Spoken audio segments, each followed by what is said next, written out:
नमस्कार दोस्तों, आज के इस सेशन में आपका स्वागत है। आज हम एक बेहद प्रभावशाली और विश्व भर में लोकप्रिय पुस्तक द साइकोलॉजी ऑफ मनी को समझने वाले हैं।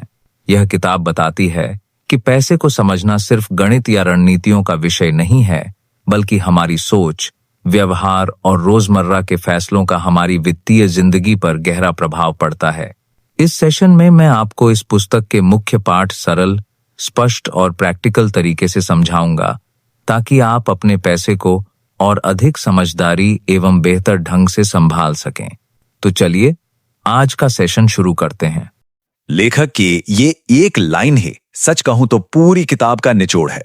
मतलब आप कितने स्मार्ट हैं, इससे ज्यादा जरूरी है कि आप कितने डिसिप्लिन्ड और पेशेंट हैं। तो सवाल यह है कि वो कौन से बिहेवियर्स हैं जो असल में दौलत बनाने की नींव रखते हैं। चलिए देखते हैं।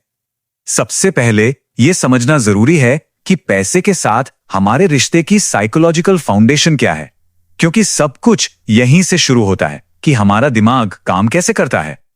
देखो, अक्सर हमें लगता है कि फाइनेंशियल सक्सेस के लिए ना बड़ी बड़ी स्प्रेडशीट्स, हाई आईक्यू और कॉम्प्लिकेटेड स्ट्रैटेजीज चाहिए।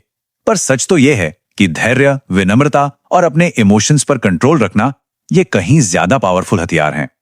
कोई भी पागल नहीं है। पैसे को लेकर हमारी सोच हमारे पर्सनल एक्सपीरियंसेस से बनती है। जिसने गरीबी देखी है उसके लिए लॉटरी का टिकट खरीदना एक उम्मीद हो सकती है, और जिसने विरासत में दौलत पाई है शायद उसके लिए यह बेवकूफी होगी। इसलिए किसी के फैसलों को जज करने से पहले उनकी कहानी समझना जरूरी है। और हम सब ना अक्सर कुछ मेंटल ट्रैप्स में फंस जाते हैं। कभी बुरी खबरों पर ज्यादा ध्यान देकर, कभी दूसरों से कंपेयर करके और ज्यादा की चाह रखकर, या फिर डर और लालच में आकर इन्वेस्टमेंट डिसीजंस लेकर। यही वो जाल हैं जो हमारी फाइनेंशियल प्रोग्रेस को रोकते हैं। अब आते हैं दूसरे हिस्से पर, और ये बहुत इंटरेस्टिंग है कि अमीर बनना और अमीर बने रहना ये दो बिल्कुल अलग कलाएं हैं। ऐसा क्यों? देखो, हम सक्सेस का सारा क्रेडिट अपनी मेहनत को दे देते हैं, है ना? पर हम लक को, सही समय पर सही जगह होने को भूल जाते हैं। और रिस्क किसी का दूसरा साइड है। तो लेसन ये है, सक्सेस में हम्बल रहो और फेलियर में खुद पर ज्यादा सख्त मत हो, क्योंकि दोनों में लक का बहुत बड़ा हाथ हो सकता है। कंपाउंडिंग सुना तो सबने होगा। ये वो जादू है जो छोटे छोटे इन्वेस्टमेंट्स को टाइम के साथ पहाड़ जैसा बना देता है। ये कोई गेट रिच क्विक स्कीम नहीं है। इसके लिए दो सबसे जरूरी चीजें हैं, समय और धैर्य। और ये स्लाइड इसका सबसे बड़ा सबूत है। वॉरेन बफेट की 95% से ज्यादा डॉलर पता है कब बनी? उनके 65th बर्थडे के बाद। यही है कंपाउंडिंग की असली पावर, जो धीरे धीरे शुरू होती है और फिर रॉकेट की तरह तेज हो जाती है। पैसा कमाना और उसे बनाए रखना, ये दो अलग अलग स्किल्स हैं। पैसा कमाने के लिए आपको ऑप्टिमिस्ट होकर रिस्क लेना पड़ता है, लेकिन उसे बनाए रखने के लिए आपको थोड़ा डर और ये ह्यूमिलिटी चाहिए कि जो आज है वो कल छिन भी सकता है। तो आखिर हम इतना पैसा कमाते क्यों हैं? इसका असली मकसद क्या है? यह हिस्सा हमें वेल्थ के सच्चे पर्पस के बारे में बताता है। इसे man in the car paradox से समझते हैं। सोचो, सड़क पर एक बहुत महंगी चमचमाती कार जा रही है।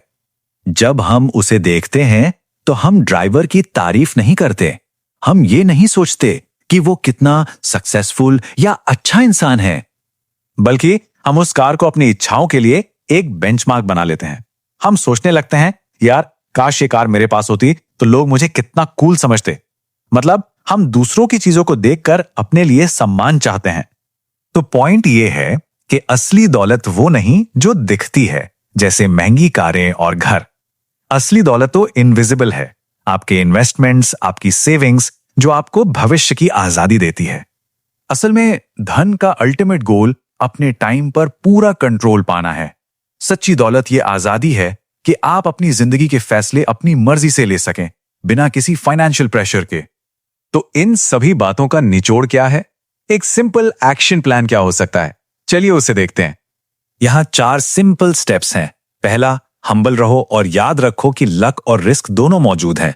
दूसरा, पेशेंट रहो और अपने इन्वेस्टमेंट्स को बढ़ने का टाइम दो। तीसरा, कंसिस्टेंटली सेव करो, चीजों के लिए नहीं बल्कि आजादी के लिए। और चौथा, ये जानो कि आपके लिए इनफ क्या है, ताकि आप दूसरों से कंपैरिजन करने के अंतहीन खेल से बच सको। और आखिर में लेखक की ये एक लाइन सब कुछ कह देती है। पैसे का असली मकसद दिखावा या स्टेटस खरीदना नहीं, बल्कि अपनी जिंदगी को अपनी शर्तों पर जीने की फ्रीडम हासिल करना है। तो हम आपको इसी गहरे सवाल के साथ छोड़े जाते हैं। जरा सोचिए, अगर पैसे की कोई चिंता ना हो तो आप अपने दिन, हफ्ते और साल कैसे बिताना चाहेंगे? इसका जवाब ही आपको धन के असली मायने बताएगा।